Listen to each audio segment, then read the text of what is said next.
Hello, everyone. Welcome to We Know Reality TV here on RHAP, and we are talking about Amazing Race Canada, Season 11, Episode 5.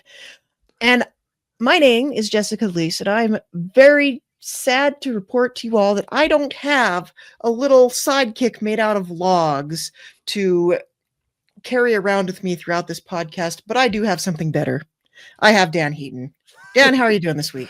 There's no way I'm better than Mr. PG. You can't even say that. That is totally not true. I'm going to call you Mr. DH from now on. No, and I love that. So there was one funny moment where Jesse and Jonathan went back to ask the Rebeccas to wait the whole pass thing. And Jonathan picked up Mr. PG and carried him to their car while having this conversation. And I was like, they just do not want to give up that guy. He's so cool. How could you not, Jess? I mean, it's real roaming gnome energy, but like maybe even better.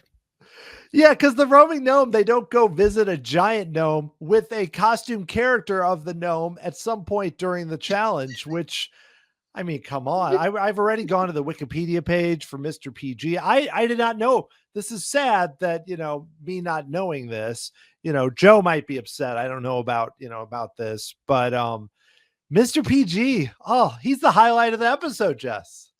Yeah, and I was excited when I saw the previews and I saw photos of this little character, and I knew we were in for something very special. And I love it when a town has a mascot, honestly. It's very fun, and he's adorable. I do love that he comes in 3 sizes this episode. Have you ever seen the meme of the "Don't talk to me or my son ever again"? But that's what this is giving. I haven't, so I feel bad that I can't jump right on that. But I don't know if it's worth explaining or if we should just talk more. It's just like a picture of a guy and then a smaller photo of the guy next to him, and it says, "Don't talk to me or my son ever again." Well, here's something interesting about Mr. PG. He 1960, and I promise he's very 1960 coded. Yes. This season, Dan reads Wikipedia, but we're gonna get into a minute. But 1960, but he originally was wood, and then they switched it over to painted metal. He's moved locations, but here's the interesting part, Jess. His head is currently, and was in the past, fabricated from a spherical plastic septic tank. Jess, did you know that? Well, I mean, it's found object art is what it is, Dan. Yeah. I mean, it's great, but I like the fact, the real kicker, I mean, carrying it around, then you're in the roaming gnome territory.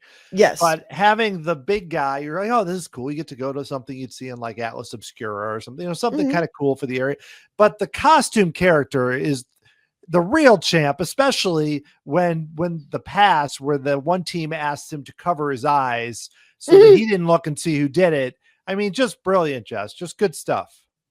It's great. I even I screenshotted that. I think you probably saw it on my social media. I had to screenshot John telling the mascot to cover his eyes because it was just so weird. Like, can you imagine not knowing anything about this episode and then seeing that picture? Yeah, what is even going on? It was John. Yeah, and just be like, I don't understand what's going on. And you got the passport, John, you've got, the guy covering his eyes and maybe the statue. Oh, sorry. I don't know. I actually say guy. I don't know. I guess it is Mr. PG. So guys, okay, yeah, it's not MXPG. He's not, I think it is a he, him situation, not a they, them. Also, I had to explain to my daughter, PG for Prince George, not because it has parental guidance. So not that PG, not the ratings for movies, PG for the town. So we're good. We're good on this. Yeah, we're good. I think it's appropriate for everybody with some parental involvement, just like our podcast, honestly. Yes, I think our podcast, while usually PG is very safe, which, this is great. So I don't know, Jess, I think this was an interesting episode. And I mean, I feel like it went like it should, just given where the state of all the teams. But I know there's thoughts on it, but I guess we don't want to jump ahead too much about, Louis and Marie's exit. But should we just start at the top? Because, I feel like there's a couple big topics. One, of course, being the wonderful double pass. Yes, we will have to talk about the double pass. I think I know where I want to start this week. Because I think this was the biggest question for me, and I think it's still I got a big question mark in the air. I don't think I have the answer to this. I hope you do, but I couldn't find anything online about this. So I think we got to start with the span of time between the first team and the last team. The the spread is about 2 hours, which it's about that on most episodes of Amazing Race Canada. We have EB and Blake leaving at 1:35. Then we have Lacey and Celia bringing up the rear at 3:28. That's less than 2 hours. What happened to their penalty? Well, the thing is, it's funny. I actually, as I was watching, I was like, oh, I didn't write down the times. And I went back and did the exact same thing. So, professionals here, Jess. But Yes, we took notes, everybody. yes. But, here's the thing.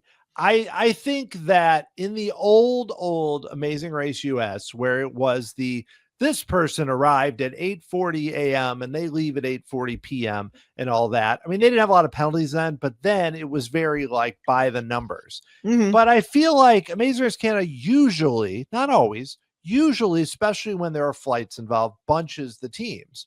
So I think they kept the split, but I think they completely ignored the penalty.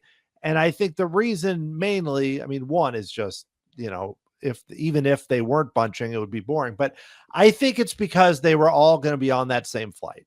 And I Mhm. don't think it really mattered. And I think they have some contingency where, well, no matter how many hours, like if we have them leave 2 hours later, they're still going to all be on the same flight because we chartered this flight for them. They're all together. You see all the teams running out at the airport. So I think the thought was, it doesn't matter. We probably scheduled the flight for a certain time.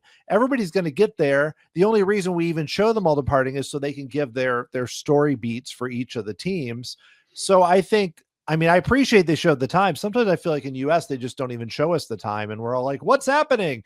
We're here. They did show the times, but I think it just went back to their arrivals in the previous leg. I don't think the 2 hours was impacted at all. Yeah, and we know that they have to plan a lot of this stuff very far ahead of time, especially when they're someplace that remote and they are going to be taking a charter flight. So I would imagine they planned this without having a contingency in place for what if somebody does take a penalty, because they didn't necessarily think anybody would in that leg. And it surprised them when somebody did. So it ended up, they still had a speed bump. They still had some kind of penance for their actions. And it ended up not really having a lot of bearing on what ultimately transpired. I think we could have predicted, though, like we could have named two teams that we were pretty sure one of the two teams was going to go home at the end of this leg. And it is a little bit disappointing, especially given the strong bond that we saw between these two teams. But I think we're going to get into, there was a lot of strategy involved this week and a lot of teams talking to other teams and relating to other teams in ways that may have been suboptimal to their Amazing Race game. So yeah, let's start with, they're in Prince George. They're going to the Forest Nursery. Lacey and Celia get maybe the dumbest speed bump I've ever seen in my life. And this is including Amazing Race US and their speed bump of eat an ice cream cone back in season 21. Is it worse than sitting on the ice block though? I loved sitting on the ice block. That was at least uncomfortable.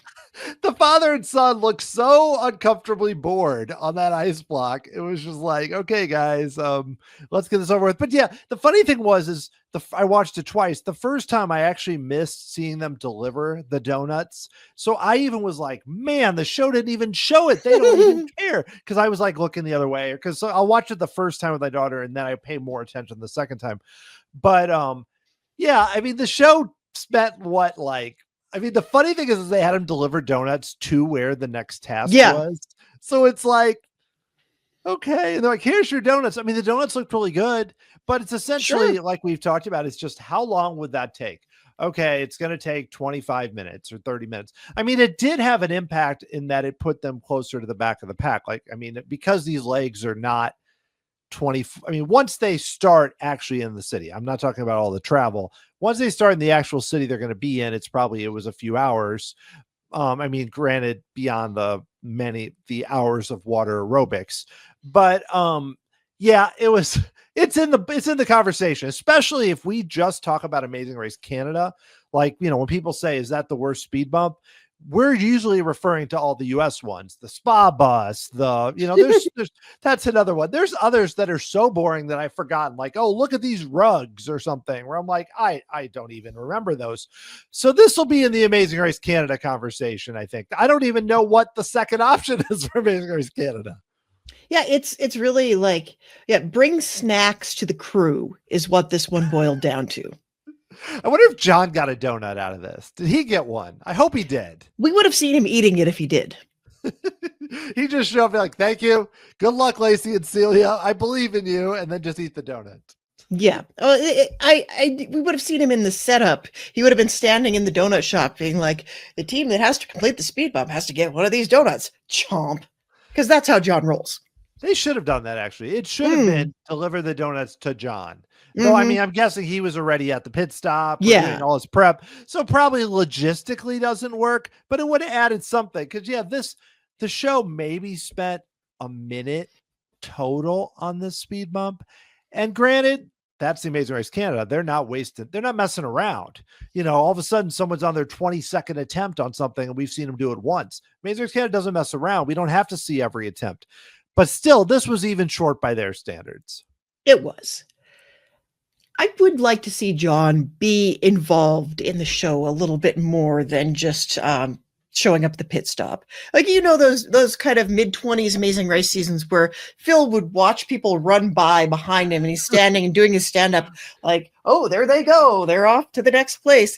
And I kind of low-key loved that. And I think John would be really good at it. So anytime they want to start doing that, I think the only time we really see him in the thick of the competition was that time he hosted the game show. Yeah, or when they did the COVID season when they did the miniature golf. Yes. He had to show up to say, you need to find your golden ticket.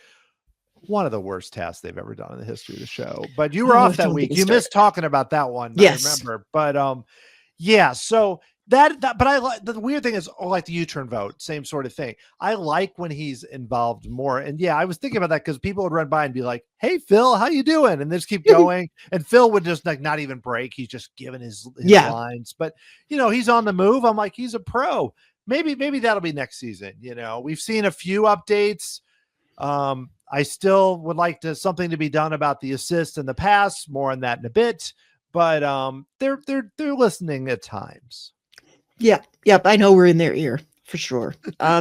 So we get the information that Grace and Joe are actually from Prince George, and I thought it was very funny. The editors had a really funny trick here where they're like, we don't want anybody following us. We got to make sure we lose everybody right away. And 2 minutes later, literally everybody is following them out of the airport.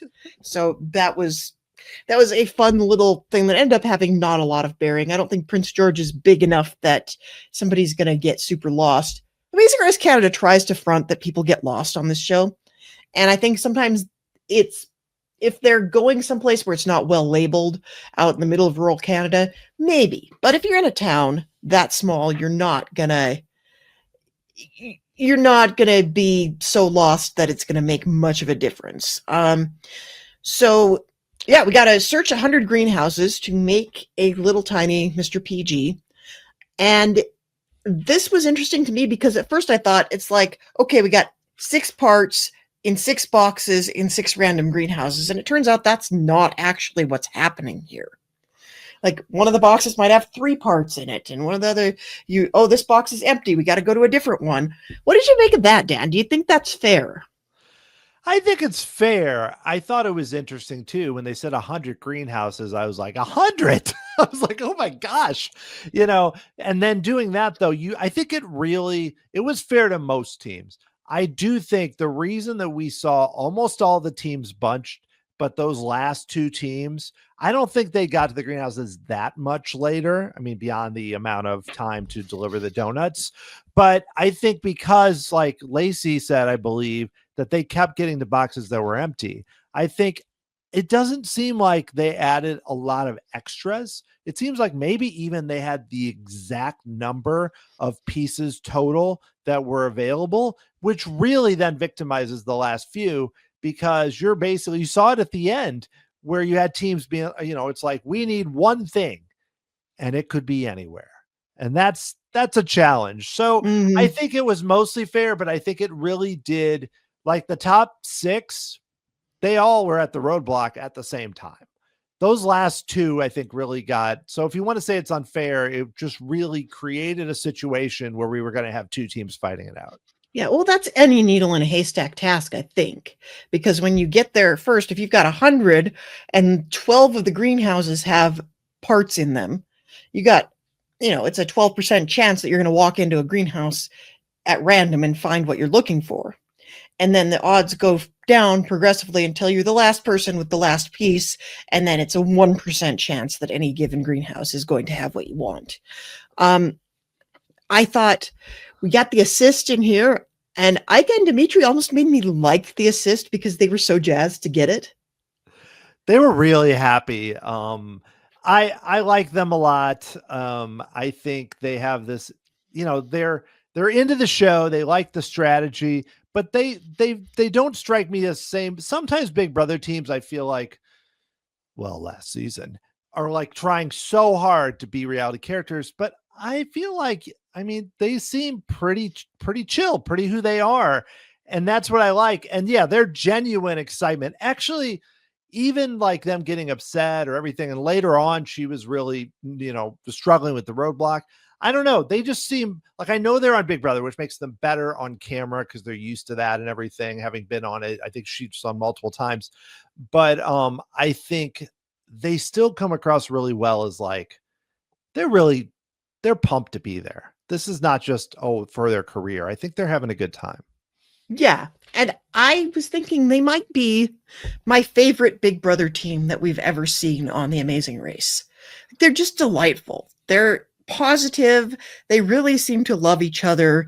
And they don't feel like they're too big for this show, like some other Big Brother teams that I could name. And I think in a world where, as of this recording, the news is out. If you don't like Big Brother teams on Your Amazing Race, you're gonna have a bad time this fall.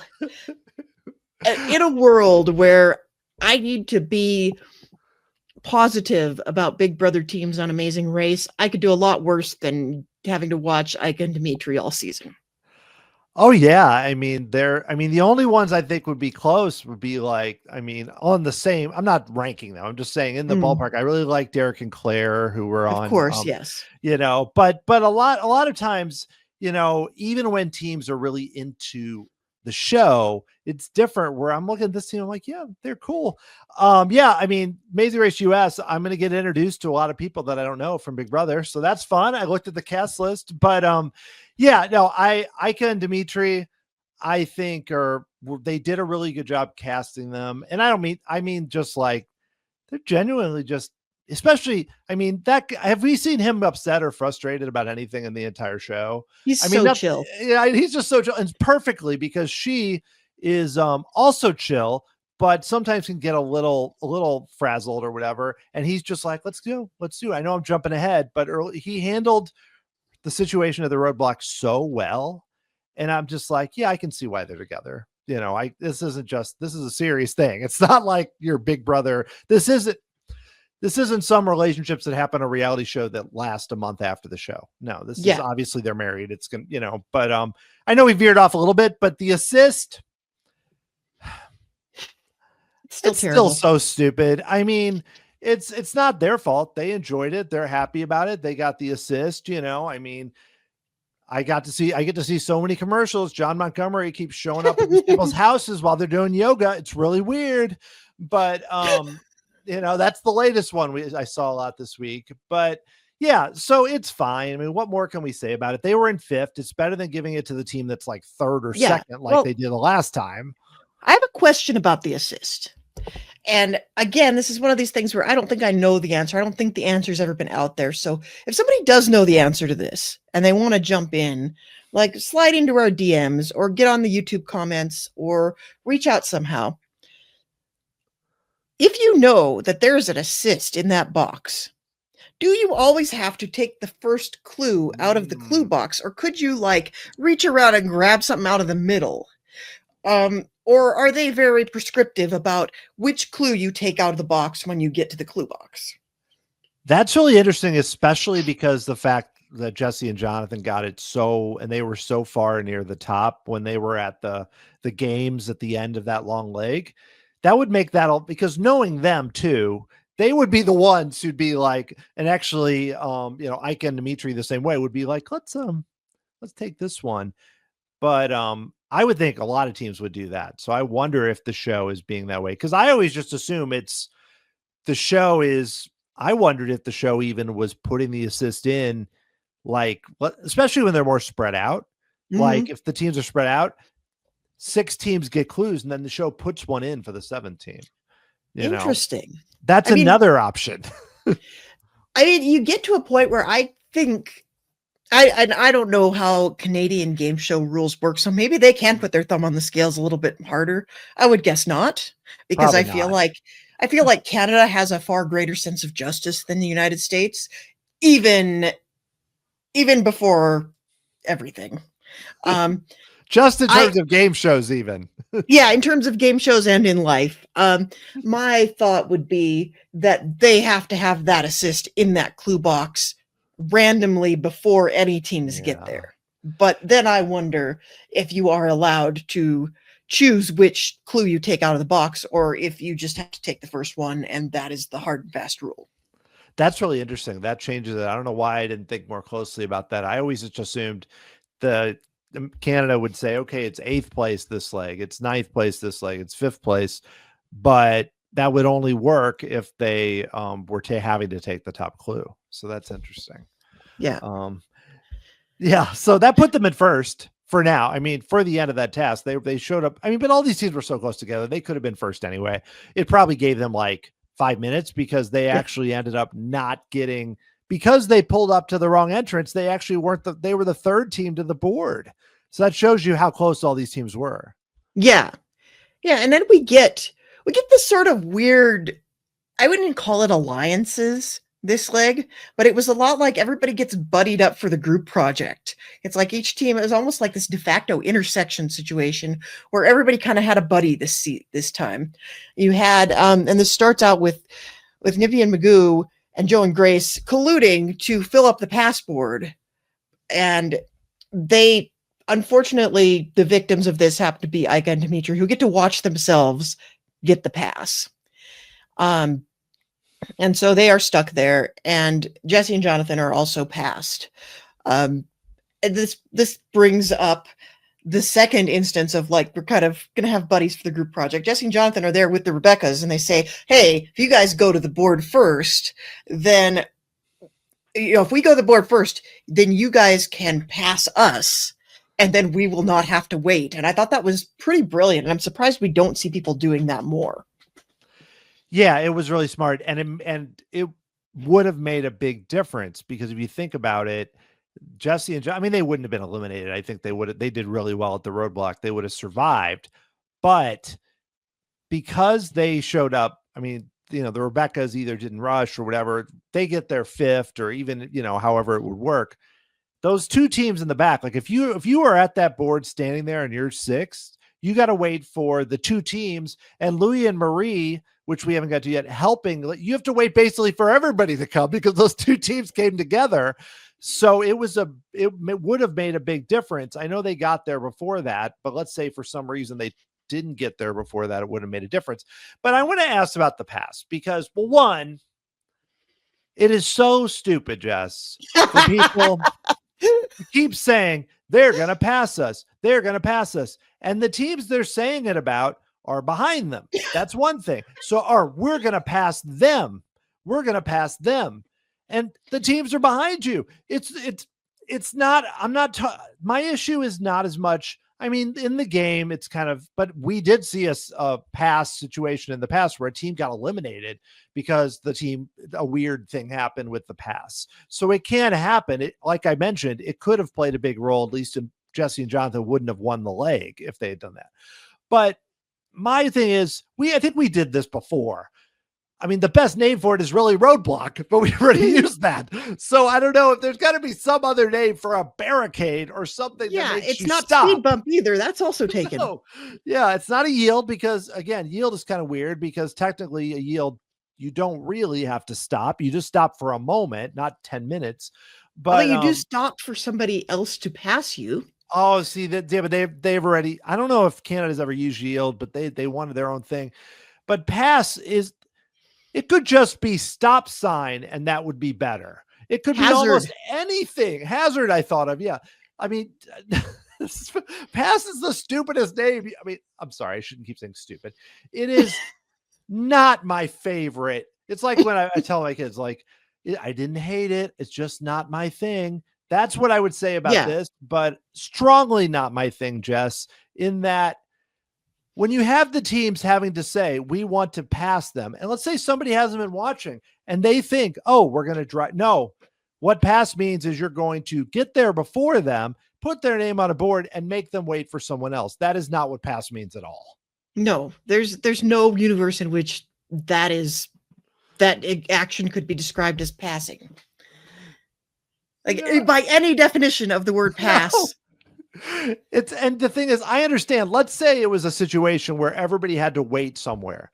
And if you get on the board and you get the pass, you can pass them. That's good. I'm good with that.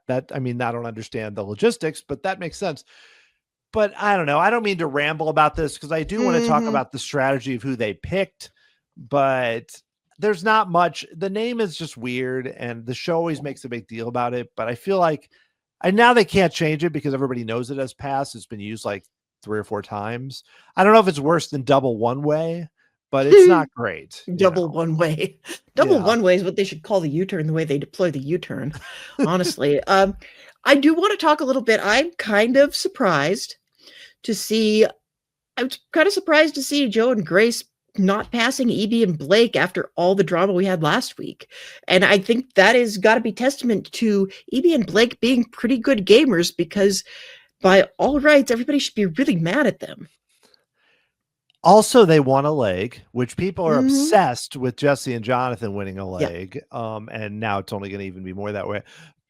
And you have seen several clips. Here's the interesting thing too. We've seen Ika and Dimitri several times have said, we got to watch out for EB and Blake. They might be. And then we had Joe and Grace say the exact same thing this week. The show is putting those clips in the show. But then when teams have a chance to U-turn them or to pass them, I guess that's what I'll say, to pass them. And I think, and also too, you want to pass the team that's further back. All those teams were at the task. That's why Jesse and Jonathan doesn't bother me because they were further back. I think Nippy and Magoo, I mean, they're really focused on Jesse and Jonathan, but it makes sense when they're behind you and you don't see them thinking they could have been, 5th or 6th, that you could use it.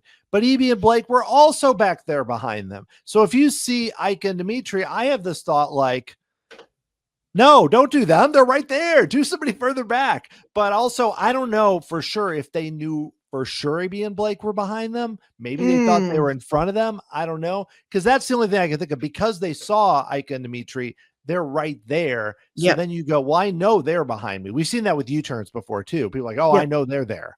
And they did it, Yeah, and if they're gunning for first, which Nippy and Magoo seem like a little bit unnaturally obsessed with getting first place. In a race where the only leg where you really have to get first place is the very last one. If they're really trying, they think they have a shot at getting first place, they will U-turn the direct threat for first place. So I can see why they would do that. But yeah, it's a little bit like everybody's kind of like Jesse and Jonathan are just living rent free in everybody's heads, and for good reason. Well, yeah, this week they show up at the Roadblock, and I know I keep jumping over the Detour. It's not, but they show up at the Roadblock. I keep talking about the Roadblock because it's like half the episode. But I show up at the Roadblock, and they are like fifth to show up and they leave before everybody. And when that happens, when all the teams see it, it's not like they were doing this. Everybody sees Jonathan show up second try, I think, or third try. They showed it twice, but third try, just blitz through it. And then they win the leg and everybody's like, come on. Come on. So I think I get it why and also the show makes sure to show clips when people talk about it, because who knows, maybe Nippy and Magoo are talking about a lot of the teams, but we always see is them and EB and Blake talking about Justin Jonathan. But I mean, hey, they keep winning, so I don't know. Yeah, well, I think you have to assume everybody sits down for their confessional interviews and the producers make them talk smack about everybody, so that they can later go in and craft a story around it. And so if you have a negative soundbite about literally everybody, then they've got you saying something. They've got you on record saying something about someone that they can use later on. So it's hard to say like who is the favorite and who is the least favorite around here, but I can see the logic behind what they did for sure. But let's go to the detour now. We're going to go to mental energy or physical play, which I would say both of these, I think every task this leg honestly had a little bit of Amazing Race Chamber of Commerce flavor to it. But mental energy in particular, figure out how many tiny wooden pellets should heat a house by doing math. And Dan, I want to know, did you pause it and do the math? I have done that in the past. Let me know, because Amazing Race Canada loves math. They love it. They love to, and sometimes this time I didn't, but I did kind of figure out what seemed like, because on these math things there's always one item that's going to trip everybody up, and I think it was the divide by 365. There's two ways you can do it. Well, right, there's another way to do it. Sorry, now if I had paused it I could tell you what that other way was. I could tell you. Go on, Jess, because I did it one way and Jesse and Jonathan did it the other way, I think. So you have to figure out that they give you that 100 kilograms of wood pellets produce 0.9 gigajoules of heat energy, and one house uses 130 gigajoules in 1 year. So you can either start by figuring out how many gigajoules are used by one house in 1 day, or you can figure out how many kilograms of wood pellets do you make up 1 gigajoule. So I started with how many kilograms of wood pellets produce 1 gigajoule. And Jesse and Jonathan did it the other way. But the answer that comes out, and I think you must have to round it up, because the answer that comes up is 39.57. And I think they round that up to 40. And I think there's one way I wish this was different. This could have been better. If you can use a calculator, this task takes you about 10 seconds, and then you have to go and shovel 40 kilograms. What I was not clear on is, do they tell you up front in the clue that you must then go and shovel 40 kilograms when your answer is 40 kilograms? Or do you get your answer checked and then they say, okay, now you have to shovel 40 kilograms? Because either way, I have a way to improve this task. I think it's got to be the latter. It's got to be, once you get your answer, you'll shovel that much, because if not, I mean, there's got to be only one team went to this detour. I'm sure the show was really relieved that somebody went to it. But they had all these pellets that they bought for no reason. Yeah. But basically, so how would you improve it, Jess? Here's how I would improve it. Take out the check between getting your answer and getting your pellets. Oh, yeah. Because if you do one step of this wrong and you think you have to do like 100 kilos or 14,000 kilos or something, it could be really good. It could be great. It could be TV gold. But no, people get in and get out. They timed out about how much time you need to do this and figured like the average person is going to take this many times to get 15 rallies in wheelchair badminton, or they can go and do some like 9th grade math and shovel some pellets into a bag. Yeah, I was thinking, this is the type of task, well, especially the way you described it, but that I wish they did with the U-turn, because I want the teams to be forced to do math. Like I want somebody to get U-turned who's like, I hate math, and they have to go figure it out. Like, because they've done math with roadblocks before, And that's where it gets really interesting, because then you have these teams that are losing their minds. Like, I can't figure it out. And sometimes more complicated than this. So, because people say, even just the names, mental energy and physical play, most teams are like, I'm not doing anything mental. I'm going to do the other one, and actually the thing was, they said you had to have 15 shots with the rally, but badminton is tricky. It's tricky when you're on your feet. It's tricky, but two of you, and you really only have to do 7 or 8, because I don't know who's starting, but they're counting the other people too. So it's like, if you're going back and forth, it's not even 15. And my favorite thing was the way where he's like, 1, 2, 3. They just kept going to start over. But it's just, I think I like that task just to show kind of a different type of sport, that people can do that in wheelchairs, I see a lot of wheelchair tennis, incredible. So wheelchair badminton, I could barely stand here right now. I could barely hit a badminton, the thing that they use, but yes. it's the birdie. Yeah. The birdie, so yeah, I don't know if it would have worked as well with the U-turn with the badminton. I'm just saying the math would have been better, but yeah, I think the fact that I thought these were fine, but most of the teams did the physical one. Most of them got through it pretty quickly. We saw Nippy and Magoo. It said they had 22 attempts, I saw, but I don't think the attempts take that long, because they still came out of it in the top, like near the top. I don't know. It was fine. It wasn't the worst Detour we've seen yet. I thought it was okay. The math was fine. I like math. Mm-hmm. I liked Grace and Joe pointing out that their mom is in a wheelchair, so they've spent a lot of time in the wheelchair. I thought that was especially as kids, I would imagine. Yeah. Oh yeah, as kids for sure. And I think I liked Ica involving PG in their conversation and pointing out, like, he's not involved in the drama. He's just waving his flag. He wants everybody to be friends. It was very cute. And I don't think anybody was told they had to bring him along. They just chose to. And I like that even better. Well, you saw not everyone had him, I believe, at the roadblock, because like when the Rebecca's or the pit stop, when the Rebecca's got to the pit stop and John was like, Rebecca, PG, Rebecca. And I was like, oh, that's great. That's so cute. The Rebeccas are great. They don't get hardly any screen time, but I like them as a team. And I also think they're better at the race than you might think. They were second this week, and they just glide through these tasks, and they don't seem to care if they finish first or not. And they have the right attitude. That is why they're not getting much screen time, though, because I don't think they're spending their time. They're being nice to everybody. They had a funny moment, though, where Rebecca was like, we're being nice because or something, and then she didn't know what to say and was just like, or no, it was, do you see where being kind gets you in life? And then she thought about it, and she's like, far, but I think they're great. And I don't know how well, it's not me saying they're going to win. I just, they're kind of one of those teams. We actually had a winner last season that I kind of felt this way about. I don't know if they're going to win, but they're just kind of having a good time. They got a good relationship and continually slowly moving up the board while other teams fall. So yeah, I like them.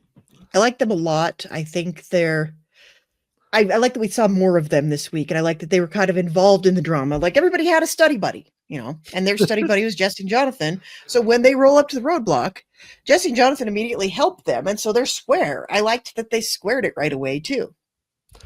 Teams have done that. I appreciate that. Notwithstanding how things ended up with those but in Jesse and Jonathan seem to be really good at that too.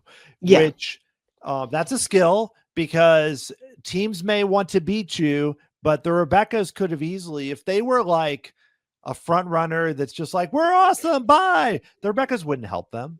But they're clearly nice to the other teams. So the teams aren't like, I hate them. The teams are like, man, they're so good. I wish, that kind of thing, which is different. It's like, I want to be their friends, and I also want to be them. I don't want to destroy them. No. I just want one of those things. Yeah, and we haven't really talked about the Lacey and Celia and the Louie and Marie of it all, because this is what ends up. It's weird because you kind of have two races being run this week. You have like the front 6 teams and the back 2 teams. And you have this, you kind of know very early on it's going to be one of these 2 teams, because we're giving Lacey and Celia the personal story bump, and we're giving Louie and Marie a big obstacle. Like the second she said, "My knees are killing me," I'm like, oh, all right, okay. And then I questioned it for a bit when you had Lacey and Celia having this very poignant moment where they're talking about their father. And I second guessed it a bit. And then I saw the way they were helping each other out. And you had Louie and Marie like just hanging back, waiting for them. Not even like at a certain point, they get up and help them again, but they're not even really like moving to get themselves further or even to get them further. They're just hanging out this leg. They're like, we're going to finish it out. We know it's going to be one of the two of us. And they kind of like, their last F just like sailed away. They're not giving any more Fs. This is why we're a PG podcast and not an R podcast. Yeah, I honestly think Marie's knees, I know she really she was trying to downplay it, but it is bad news. I mean, for what I could tell, like he was helping her just to walk around at times and stuff. So I wonder if they were like, should we even keep racing before the leg? We didn't see them say that. And the show doesn't really want that, because then it kind of kills some of the drama. If there's a team that's like, we know they're still trying to be clear. I don't think they threw it. I don't think they quit. I don't think there's anything like that, but there was a part, I mean, and then this is one of those weird things, because as like, there's been times, I think back to Amazing Race 10 in the US, where the backpack where the brothers kept waiting, and I was like, oh my God, and losing my mind. This didn't feel like that to me, because you can see it. One, Marie is not doing well. Louis is somebody who's obviously, I think the most important thing about this race is that his mom has a good experience and that she's okay and everything else. They want to do well, but I think it's as much to have this experience with his mom. And then they've really bonded with Lacey and Celia. So he's got daughters. He kind of sees that in them too. So it's one of those things where it's like, yeah, you could be critical. I know people have been, I'm sure, oh my gosh, the social media comments, I'm sure, are just awful. But I don't usually read all those, but I'm just guessing, knowing how reality TV people are. But I'm just saying that I could see people saying, oh my gosh, that's so stupid. Why did they help them? But to me, I can see it. I could see him being like, he knows too how rough it was for Lacey last episode. They know all about that too. So they're not really thinking about winning or losing. I think they're thinking, I care about them. I want to help them. I care about my mom. I want to help her. If we survive, okay. And I also don't think, I don't know. Should we talk about how it ended with the roadblock? Because I figure it makes sense to mention it now, if that's okay. Yeah, I think that's fine. I want to add, like, Louis is son goals, honestly. If you're going on the race with anybody, you've seen it so many times, Dan, where you have your partner wants to keep going and you can't keep going, and your partner, like the partner just pushes and pushes and says, we got to get through this. You got to suck it up. You got to push through the pain. And Louis isn't having none of that. He's even saying, like, we don't want you to risk permanently injuring yourself for the sake of this TV show that we would probably get eliminated next week anyway. Like, we don't have to finish strong. There's no glory in killing yourself over this. And I think the second you saw what that task was, you kind of knew this is where this is going from a narrative standpoint. Yeah, and that was one where it would also, the roadblock was who's feeling splashy, which she even said when she read because like she said, I'll do it, thinking it was swimming. Because then she says, oh, I've got to put on shoes. And then you saw the look on her face like, oh no, no, this is not what we thought it was going to be. And the editors tried their best. There was, the point where, and then they're also like, well, you're kind of thinking, well, maybe, Celia's agile, but Lacey is like a super dancer. If Lacey chooses this one, forget about it. And then she comes in, doesn't get the first try, barely misses something in the first try. Looked better than everyone right off the bat. Well, yeah. So then it's like, well, maybe. And then I thought, Dan, she can barely stand up. This is not going to happen.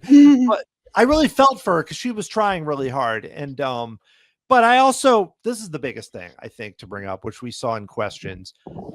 I don't feel like one, Lacey and Celia should have then waited again or tried to help somehow. I mean, she did say something to her. And two, I don't think Louie and Marie expected it, because we've seen a lot of that this season of, you helped us, quid pro quo, all that. I feel like this wasn't something where they thought, like, I don't think there's any hard feelings. I think that's why I mentioned about them kind of not quitting, being a little checked out because of how she's feeling. I think it all worked out like it was supposed to. Yeah, I think it was kind of inevitable after a certain point. I want to point out, Louis has a tattoo, like an American traditional heart that says mom in it. And that always makes me think of Bart Simpson in the Simpsons pilot getting a tattoo that says mother. He goes up and he sits in the seat and he says, "One mother, please." And that my headcanon is that's what Louis said when he went to get his tattoo. But we need more amazing racers that have tattoos of each other.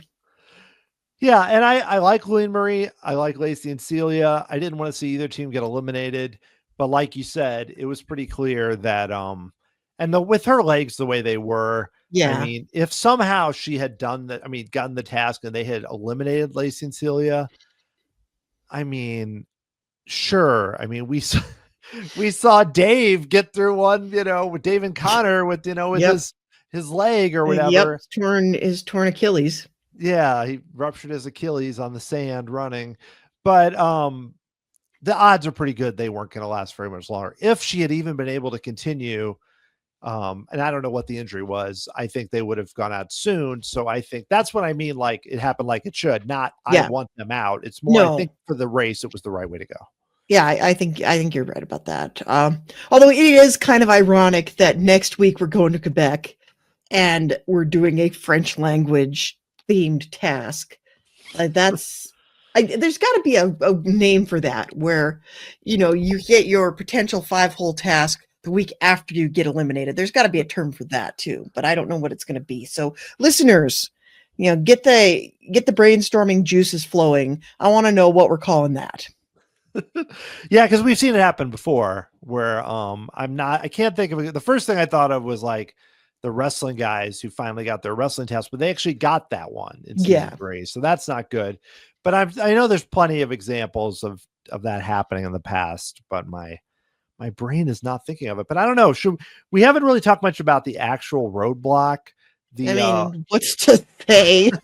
I the water aerobics. I like the aerobics people booing people like they're in Guitar Hero when they fail. That was fun.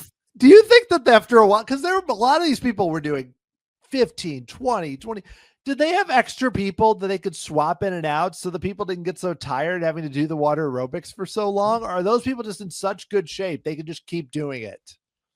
It's not terribly hard in the water. Like, that's why, that's probably why Marie didn't think she was going to have a problem with it, because there's no impact on it. It's not terribly hard cardio. It was like 10 seconds every time. It was not a big routine that you had to do. I would guess, it was longer than 10 seconds. It was maybe 30, but it was not long. And they could chill out quite a bit between setup. Like, somebody have to leave and somebody else would have to come up, and there had to be, like, they weren't constantly running the task either. You might have people watching the routine a few times and then they go up and they have to do it. I think the instructor could have been up there all day. She seemed to be, and but yeah, so this was basically a dance task, as Grace pointed out. And I will mention, though, we did see a lot of shuffling in the standings from this. Grace and Joe were in first when they got there. And then Grace ended up, I think, sixth, I think, if I'm doing my math correctly. And then we also saw Nippy and Magoo just, again, every time they always seem to start a task and look really, really awkward. And then all of a sudden they're done and they move on to the next thing. So I don't know. But beyond that, Rebecca and Jonathan both look the best in this, besides Lacey. And then Ika and Grace and Marie were the ones who struggled. But I don't know. I thought this obviously dominated the episode, and I thought it was okay. It wasn't the best or worst, but it was hard. It looked very hard. Yeah, it was. it was definitely the right amount of hard. Like, it was gettable, but it was challenging for sure. I do kind of like, now I kind of want a whole season of Amazing Race where each team has the same first name. Like a whole season of like, oh, we don't have to worry about which one of them did the roadblock. Oh, it was Rebecca. Great. Done. Don't have to write that down. I know. I thought it was going to be worse. And there's been a few times where I've wanted to identify, like, you know, especially with the stories from like last week with going up to the Arctic Circle. But when they're just doing tasks, it's like, I'll write down who did the roadblock. It's like, oh, Rebecca, you know, that's all you got to write. You know, Yeah. it's pretty easy. I mean, to be clear, they're different. They have different personalities. Yeah, for sure. But it's funny for things like that where you can, just be like, and Rebecca did a great job. Yeah, I thought Rebecca was very supportive while Rebecca did the task. Yeah, just excellent. But yeah, I mean, we saw, and also Blake kind of struggled too. And there was an interesting moment where Ika kind of got a revenge a little bit against, I mean, I don't know how much it made a difference, but where she went and helped Blake after she finished and gave him a tip, which then did not tell Grace because of they got passed. And basically that may have helped because, at least according to how we saw with the edit, then Blake got it. And that the difference was Evie and Blake were 5 and Grace and Joe were 6, but it did kind of might have slowed Grace down, who was there for a long time. Yep. Well, Dan, shall we get to some questions? Because we got a lot of really good ones this week, I think. Yes, we should. Okay, this is good. Let's just start at the top here. Okay. John McCullough on Blue Sky. He mentioned that Louis and Marie got him teary-eyed. He also, but what I think is interesting in his question is he said, like me, he expected Nippy and Magoo back in the days when they had different names. That's my addition to it. Nippy and Magoo to be one of the first teams eliminated, but they're still going strong. He was wrong about both those teams. Has anyone surprised you, Jess? A team that is better? I would say better, but you could say worse, I guess. But has someone surprised you with how they've done this season? Yeah, I'm actually, especially how invisible they were. I think the Rebeccas have surprised me a lot. I think Ike and Dimitri surprised me a lot because they're coming at it with the right spirit, which I did not anticipate. Almost everybody has surprised me in some way. Grace and Joe have surprised me maybe in the way that they are either really, really good at something or really, really bad at it.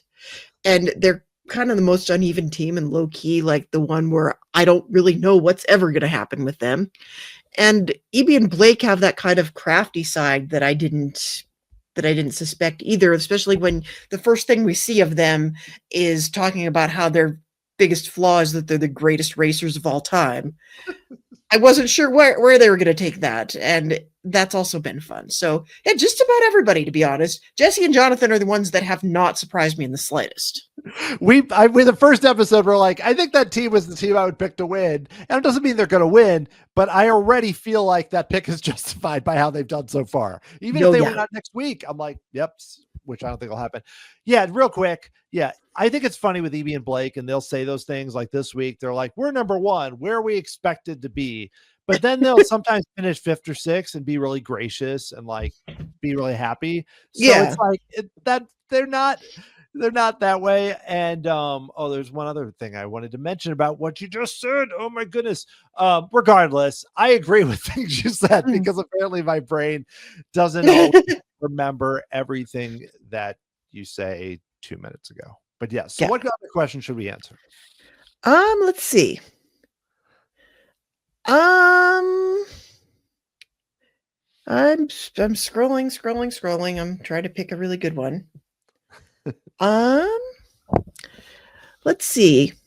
We've got this question from John Montgomery. He did not write to us, by the way. John Montgomery does not listen to this podcast. That I know of. But he posed a rhetorical question here that we're going to pretend is not rhetorical because that was very fun when we did it last time. Was the race even more intense with the double pass? Well, it's funny because you even saw there, I think there were two teams at the mat when he said this, and they were all, I think it was Evie and Blake and Ike and Dimitri, and they both were like, they paused for a minute. They're like, oh yeah. So intense. They're like, oh sure it was. That's Yeah. I think Somebody off screen is yelling, "You cannot disparage the past." or else they just wouldn't have shown that at all. Because he asked that to everyone and then they didn't say it. I did Be want to cool mention about the past, guys. so that leads well into the last week's or the episode for 2 weeks ago, episode 4. On YouTube, Lacey, the racer, made a comment, which I thought, thank you, Lacey. This is really, really cool that you guys, the racers, are Yeah, super watching cool. and interested. And she even said, thank you for sharing your thoughts. Interesting to hear your perspectives, which I think, that's great to hear. But the thing that interested me was she talked about John's talk, because I had kind of poked fun at John with his question about like, do the struggles we have make us stronger or something? And I know it wasn't exactly that, but the way he said it. But it's interesting too, because we're seeing an edited show with just a little bit. So her comment was, John is incredibly personable with all racers. He knows my story and what I've accomplished, the pressure I put on myself. Just wanted to tap in that John's conversations with racers are always very genuine. And, that doesn't surprise me. John seems like a really genuine guy. But I think when we're seeing these questions, it's really hard just to see one question where John is just like, hey, you're team number 6. Then all of a sudden is being more serious with the question. I'm always just like, what's happening here? But I think because we're seeing an edited version, just getting that from the racer too, kind of, to me, adds a little more context. I can't promise that I won't still laugh when serious John kind of asks a question. But with him, now it adds more context too, given one, she had struggled in that episode, but two, their story with their dad and with everything else. Now I'm kind of like, it adds more where I almost feel like I want to go back and watch that question again. Cause I'm sure it wasn't just they came in, he said, oh, you're still in it. And then he asked the question. It was part of a larger conversation. And that's easy I know this, that it's an edited show, but I think it's a good reminder just that, one, it's always great to hear that John is like that, which it kind of is the John I expect that we see, not the John in the Desjardins commercial, like the John that we expect to see. And also just that he's connecting with the racers, which I always hope that's the case. And it's nice to hear that from a racer directly. Yeah. It is a little bit of a stark contrast. And I know for a fact, like, having met the Cogans and having spoken to Phil several times, I know that Phil does a great job with this as well, but we've also had many examples of him cracking the exact same dad joke with several teams in a row as they hit the mat. And I don't get the sense that John ever does that. Yeah, they had a thing with these mat chats they used to have, and I think they're actually on the DVDs from season 7, I think, which was like a DVD that had extra features before they started just releasing them all. And it was a lot of the mat chats were the same kind of comments and things. And again, doesn't mean he doesn't care. It's just, I would have assumed John would, from the little bit we see, is a lot more focused on what's going on with them personally. And so it's always great to hear from the racer that that's been their experience too this season, especially where it's season 11, that he's, still the John we hoped he was. Yes, he does not disappoint, John Montgomery. And the other thing I was going to mention that I thought I was going to mention about the teams is Grace, because, Grace is an actor who's been in The Revenant and, big movie with Leonardo DiCaprio. And so I kind of came in with more of a thought, like we've seen actors on the show quite a bit. And a lot of times they have bigger personalities and they're good at kind of and not that Grace is it, but they're good at the dancing, or they're good at the typical Amazing Race Canada ones. And if you didn't tell me, because she doesn't really bring it up except for the beginning, if you didn't tell me, oh, this is an actress that was in these movies and stuff, I'd be like, oh, they're just a brother sister and they're nice people and they're fun and they do well in the race. So she's been different. Actually, I didn't know much about Joe, but they've been a little different than I expected, just with being so down to earth and not seeming like you have this person that's been in Hollywood. Though I know with her, she's done a lot of things in Canada and directed short films and everything else. So I don't want to oversell it like she's been in 35 Hollywood movies, but that was a pretty big movie she was in. So it's been interesting to see that. Yeah, she was also in Resident Alien, which is one of my current favorite shows. Oh yeah, I watched the first season of that. That's the Alan Tudyk show, Alan right? Tudyk, yeah. Yeah, that's interesting. I didn't realize she was in that too. Interesting. Yeah. Yeah. Fun stuff. All right, so there's one more question I wanted to tackle for sure. Over on Facebook, Gwen asks us, for a few minutes, I was wondering if Celia and Lacey would do the challenge for Marie at the fitness center because of her sore knee and because she and Louis had helped the two of them so much. Now, that's a bit utopian of me, but I like the idea of the mutual help, and I was hoping for it. This made me wonder, is a member of another team allowed to do a part of a challenge for another team? And the answer to that, it's weird because we did literally see Louis doing part of a challenge for another team last week. So I can see where this question would come up, but I think in the case of something like this roadblock, where the roadblock is very clear about, one team member must complete the roadblock, I think it's a little bit harder to help somebody in that case. Like, you can't just say, okay, I'm doing this for somebody, because you can't really dance those steps for her. But when it's something like eating something and they're not clear about, you both have to eat a plate apiece, when they just said, like, the plate has to be empty for both of you, that's a little bit different. Yeah, and that's where I was going to say, I would say it depends, because I think with a lot of the route infos, like for example, going through the greenhouses, I think the team might have to go in and actually get it themselves, but the other teams could easily just say, hey, it's right here, or hey, it's here. So there are things you can do to help them with that, but obviously I bet you when they did the math, if there had been more than one team, if the teams wanted to say, hey, this is what you do, they could. I don't think they could write it for them, but they could tell them. Mm-hmm. So those are different. But yeah, roadblocks, I think, are especially ones that are not like, we had this issue with Amazing Race US with the 4-team alliance, where they had roadblocks where it kept being like, we need to know this word. And they would go and then they would just tell each other the word. And that wasn't the team's fault. That was bad design. So, but you don't really have that issue in something like this. I don't think she could have given her every tip. I don't know I know we did see Marie do it. I wonder if, I don't know. I don't even want to speculate. I'm just saying sometimes when teams are doing things like dancing and everyone is checked in or is close, the show might be a little more lenient with judging. I have no idea if that's the case here.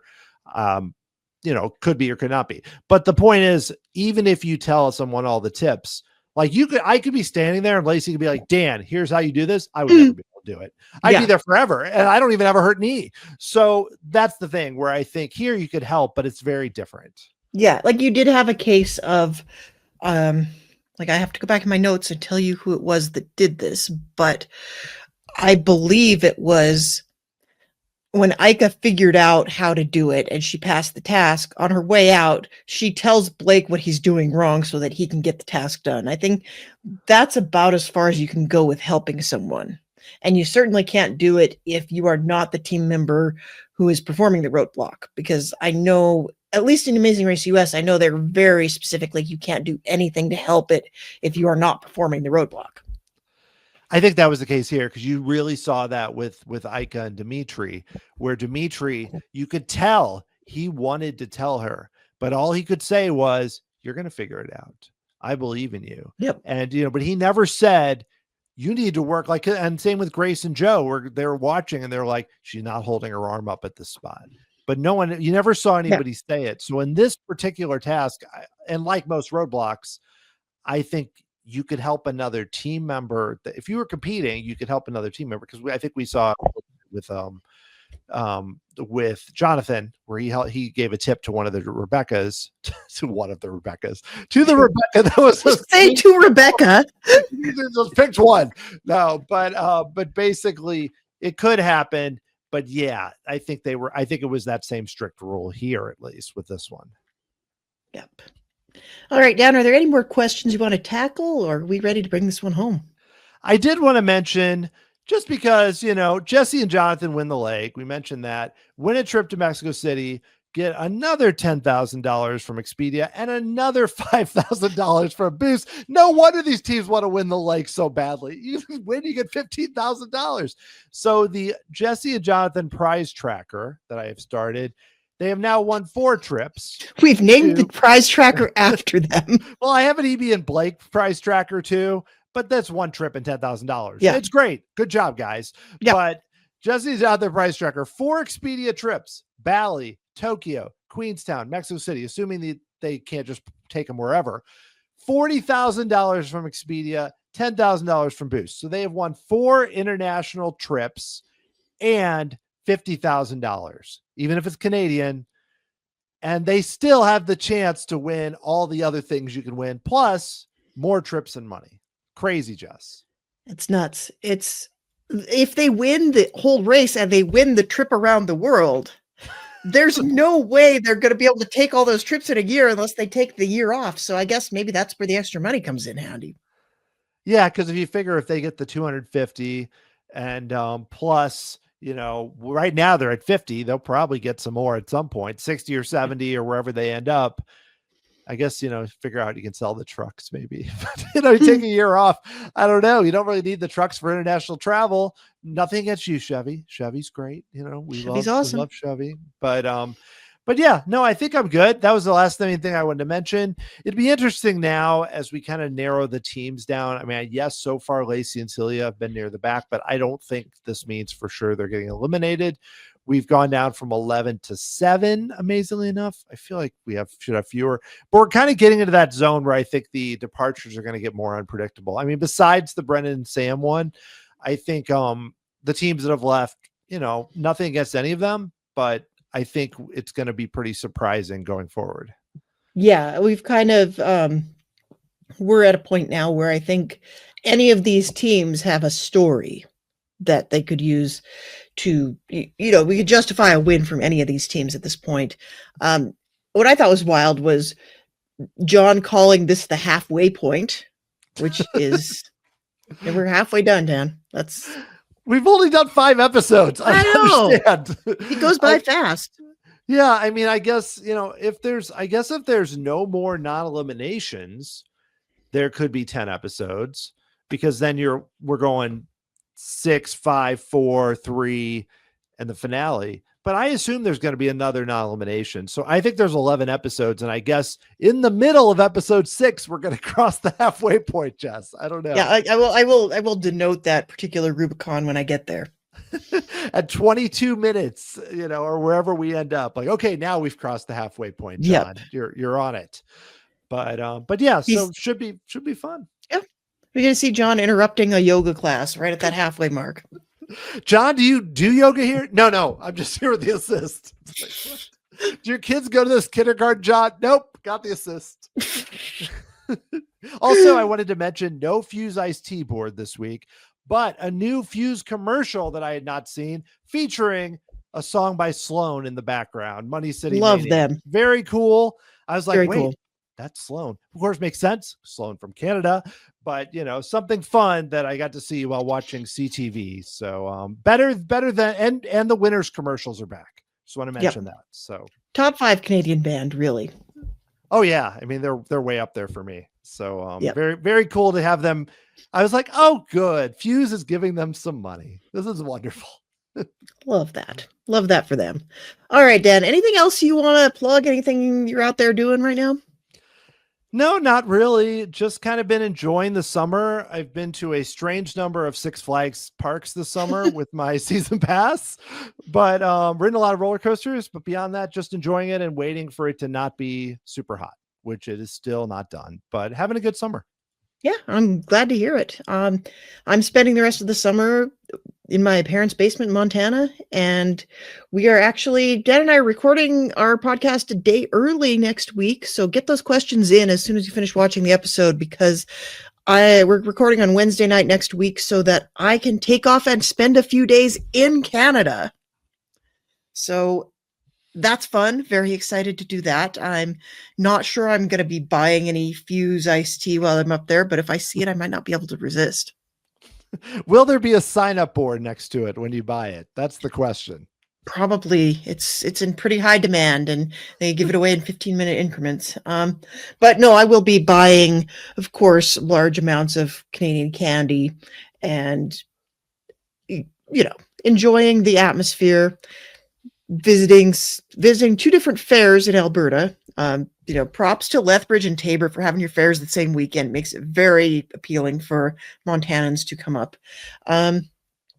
So everybody, if you want to leave us some comments, let us know what you think of the podcast or of the show itself. You can hit us up in our Facebook group. You search for Amazing Race on RHAP, or you can just go to robswebsite.com/TARgroup.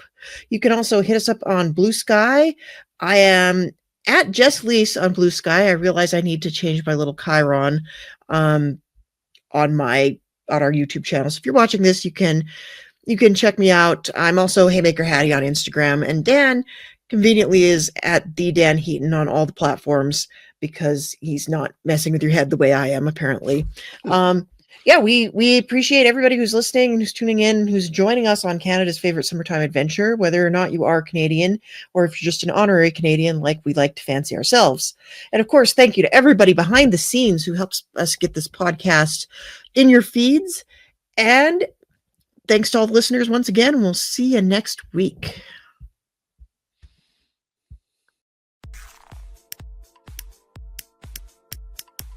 This is RHAP.